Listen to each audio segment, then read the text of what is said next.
Pasalamat po ng imo ang asawa and kanimo bago tanan. Right? Jubilee? Murag 1 hour ni pasensya ha. Basta paborito nag-mic din na mo yan. Una sa tanan, sa akong pasalamat. Happy birthday kay Papang. Pang, kaway-kaway. Muna ni mo treat Pang ha. Happy birthday Pang. Happy birthday sa mga paborito ng mga lolo. Si Lolo Kongkoy. O si Lolo Carias. Wala na sila, sila.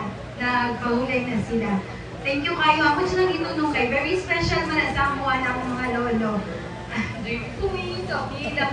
Okay. Thank you kayo sa tanan, sa inyong presensya, labi sa mga kauban, ni Ryan, Unako, sa mga ninongs and ninangs na ni Annie. There is no perfect wedding, there is no perfect thing, so, pero ang coordinator, they are perfectly, very kuwan kaayo, tanan, ilahang gibuhat, very patient po sa ako. Kamu